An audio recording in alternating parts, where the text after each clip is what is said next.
Princess ডায়নার ছোট্ট একটা কথা ছিল, যার সাথে পরিচিত আমরা কম বেশি সকলেই।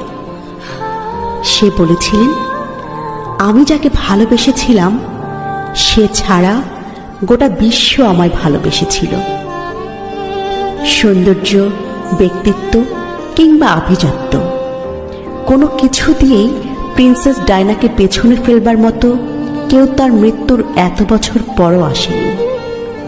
অথচ তার স্বামীও তাকে ঘরে রেখে আসক্ত হয়েছিল পরনারীতে, যার শেষটা হয়েছিল তাদের বিবাহ বিচ্ছেদ দিয়ে।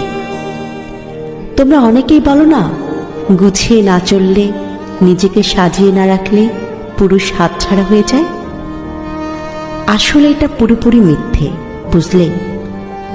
যার মানসিকতা নোংরা তার ঘরে হুড় থাকলেও সে কাজের মেয়ের পেছনে ঘুরে বেড়ায়।